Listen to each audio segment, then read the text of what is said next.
many people want to achieve something big. They have big goals and they want to achieve big things. And a lot of them have this belief that to be able to get something big, you need to suffer. And you need to go through a lot of things, and you need to really suffer and go through pain almost every day, almost every moment.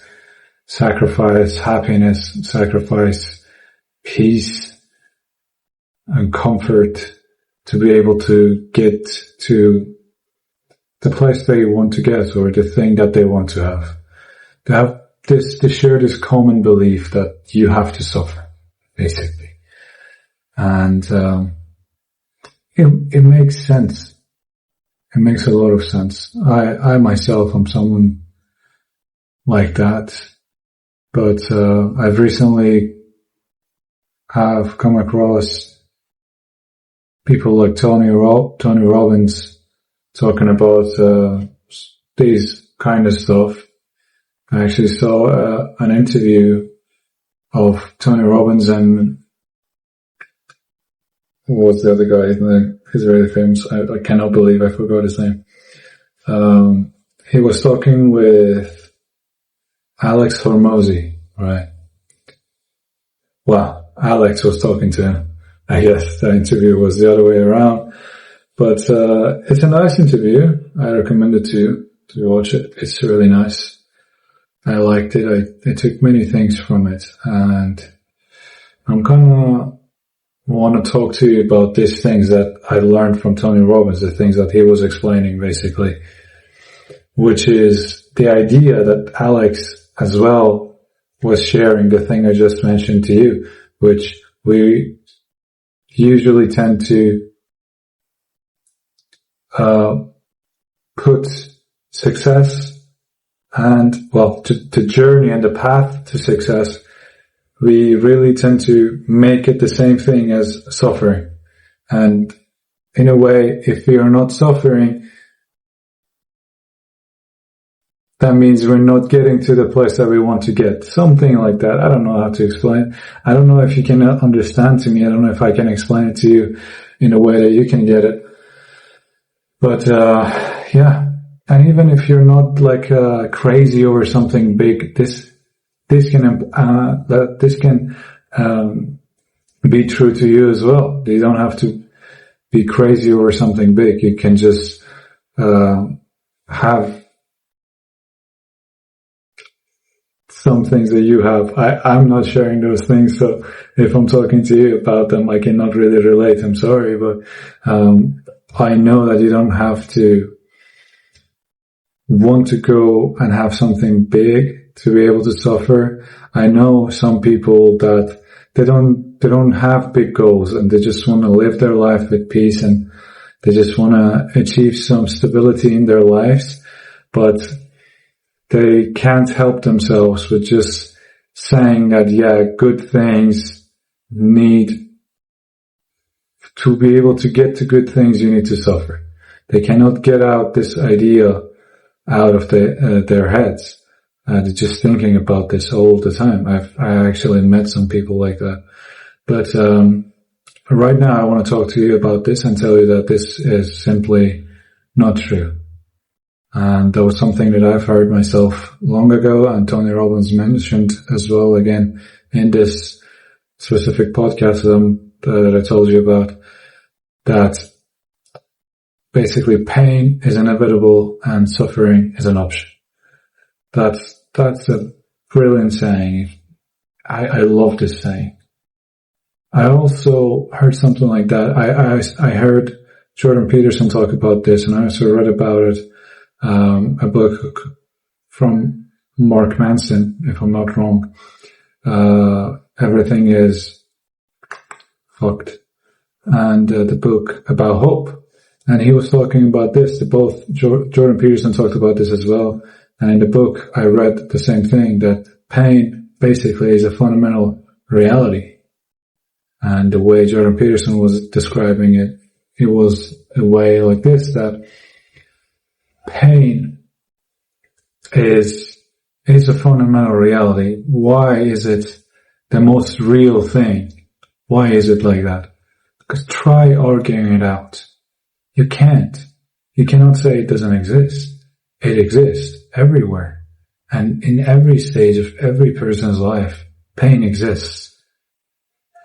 And there's another quote from, well, we can call it quotes or lyrics from this rapper called NF that says, even unhappy people can have happy moments. So it doesn't mean, like, if you don't feel the pain in some small part of your life, doesn't mean it doesn't exist. So in a way, you cannot argue pain out of the picture. It always exists. It's inevitable to ignore and to avoid. It's always there. Whether if it's for me, whether if it's for you, whether if it's for Tony Robbins or Elon Musk or that poor homeless guy in the street. It exists for everyone. It's just different types of it and different ways that people go through it. And in the book from Mark Manson, he says this. He mentions that the successful people that we see, they all chose their pain. Like, they chose what pain they want to experience and go through. And this is the same thing, I guess, that Hormozi was explaining himself when he was talking about his experiences and how he got through the journey that he had, which is basically the way they do it, the way that successful people do it. They tend to make the pain meaningful for themselves. They give it some meaning. So the goal that they have makes the pain that they are going to experience throughout the way, it makes the pain worthwhile. It makes the goal worthwhile. But yeah, it's like that basically. That's the way they do it. But what Tony Robbins was mentioning, and he said that, when he was talking to Hormozi, he was like, yeah, and I know that you have been going through your journey and you have been doing this. You've been like, this suffering has a meaning and I need to be, this suffering that I'm going through, this pain that I'm going through has a meaning, and I need to pursue this suffering for me to get out of my comfort zone and for me to be successful the way I want. Which is true in so many ways. Especially when you want to get out of your comfort zone. It's not pretty. It's not a pretty thing getting out of your comfort zone. It's not necessarily, it's not comfortable, let's say that. It's not comfortable at all. You're getting out of your comfort zone and you're going to experience some, you can say pain. I want to say discomfort. Hence the name. But, yeah, man, it's the way we do it. And it's the way Alex was doing it, apparently. I don't know, maybe he's still doing it, but Tony mentioned this quote that I said in the beginning, which was, pain is inevitable, suffering is an option, which is, you can go through the pain is inevitable, the pain is going to always be there. But the thing is, you don't have to suffer throughout the way, and you can actually be content, and you can actually have fun and be happy. And mostly it's the way you perceive the thing. And throughout the podcast, he gave an example of himself, I guess, with two other friends that he has, which he mentioned and said, like, they were all three of them were in the same situation. And he had one guy, like one of his friends, that was absolutely furious with the thing that happened to them. Like, I guess some guy did something that they didn't like. And this guy was furious. And Tony Robbins was looking at him and was like, oh my God, calm down a little bit. You're absolutely furious. But he said he himself was really angry as well. Like, he was really angry, but he wasn't as furious as that guy. And then there was this other friend who was just so calm. And Tony Robbins said he looked at him and said, well, are you not angry about what happened? And the guy turns to Tony and says, yeah, I'm really annoyed. And he was confused. He was like, annoyed? That's it? Like, he was like, in a way, in the middle of these two people. That one of them was so calm and one of them was so furious, and he was kind of in the middle. But the thing that he noticed is all three of them had different perspectives on the same topic that they were going through. So the feeling that you have at certain times, it's of your own choice. So even though the pain is inevitable, all three of them were experiencing the same pain, but their reactions were different. The reactions were totally different because, well, one of them chose to suffer, let's say 10%, one of them 50%, one of them 90%. They chose their own reactions. So this is how it goes with that. So you can basically choose your own happiness, your own contentment in your journey and in the moments of hardship and pain.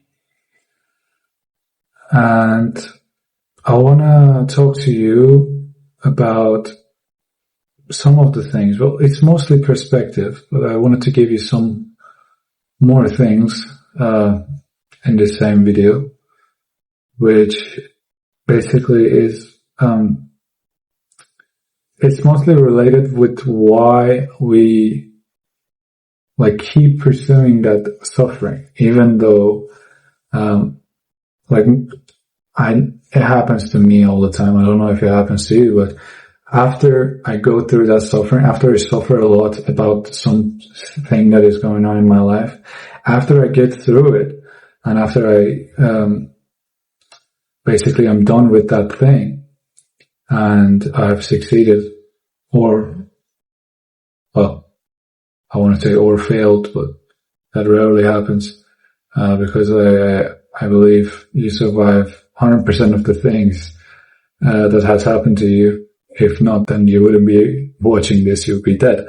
So, after you succeed and after you survive the thing that is happening to you, and you suffered so much throughout the thing, you know that, or maybe you don't, but this is how I felt most of the times. I felt like I didn't need to suffer that much, you know.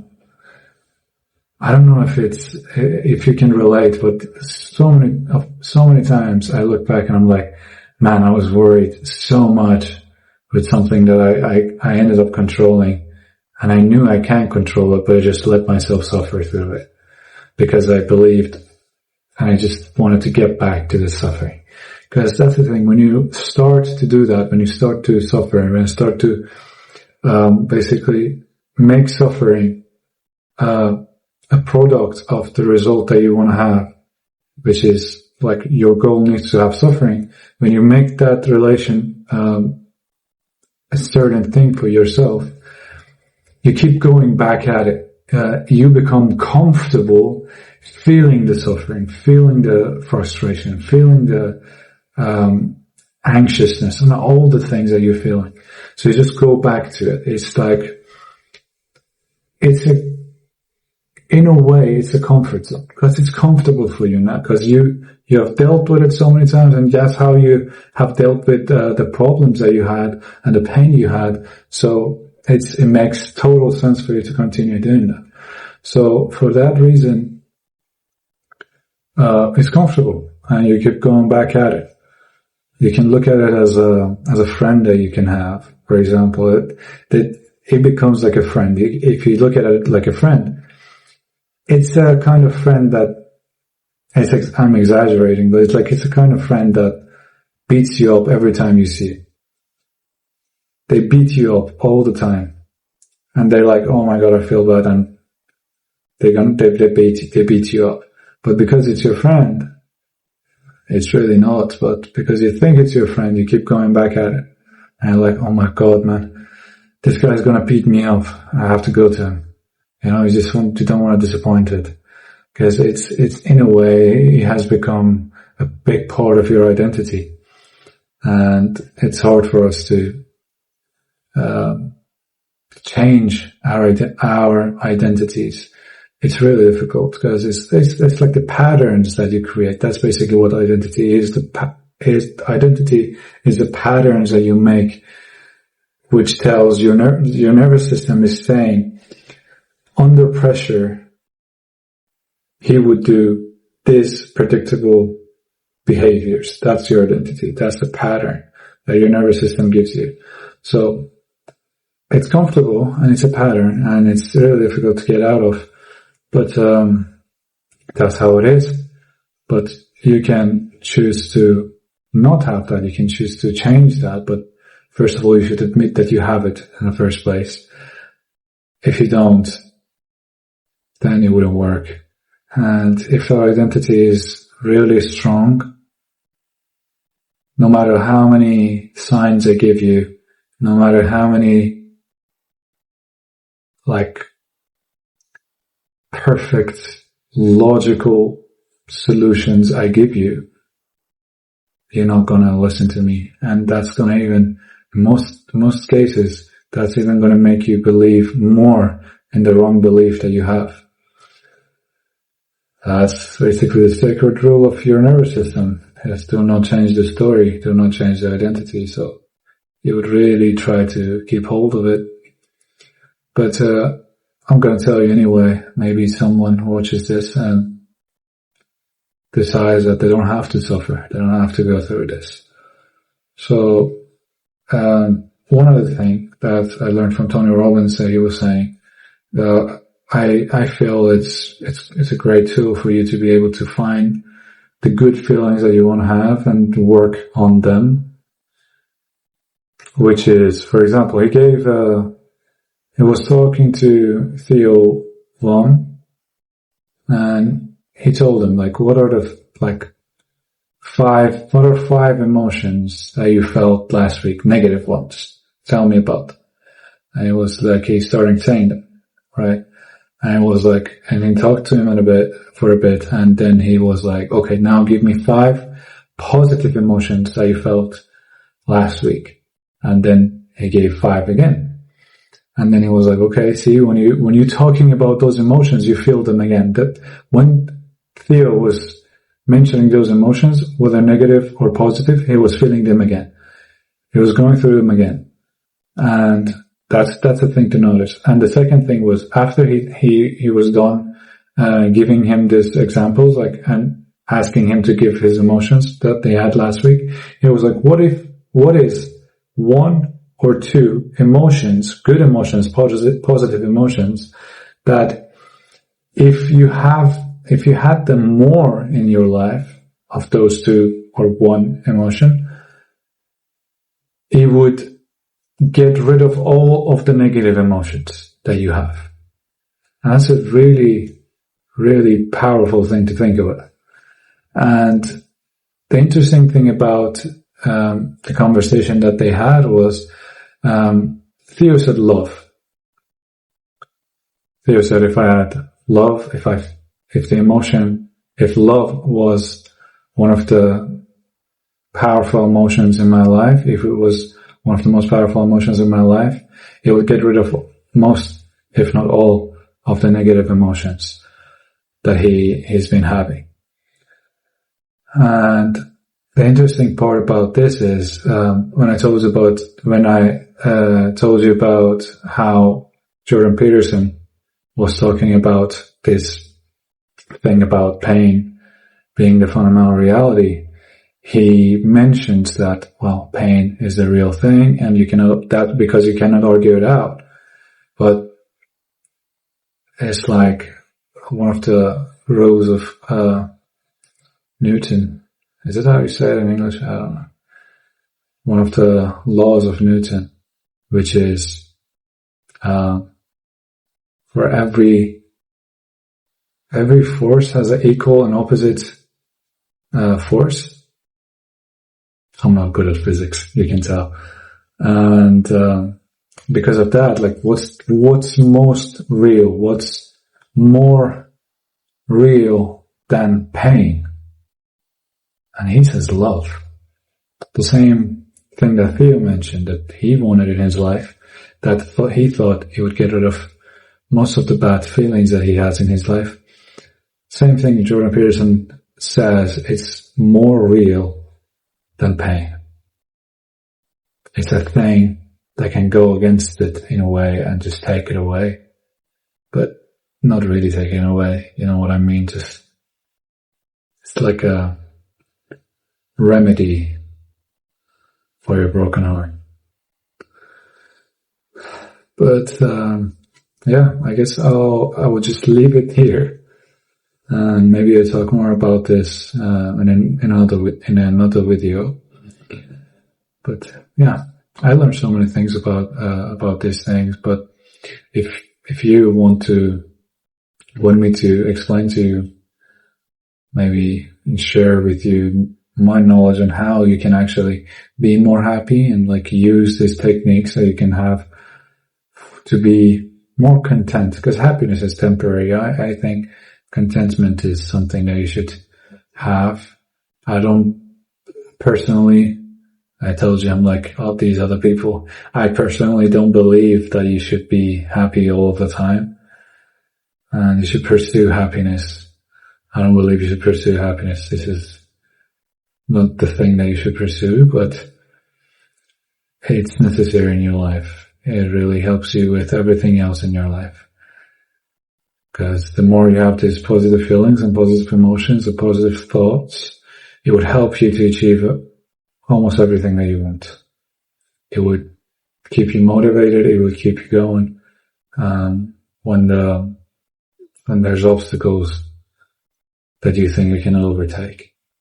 So if you're interested to know more about these kind of stuff, let me know and we'll talk about it. Thank you for giving me your attention, and I'll see you in the next one. Peace.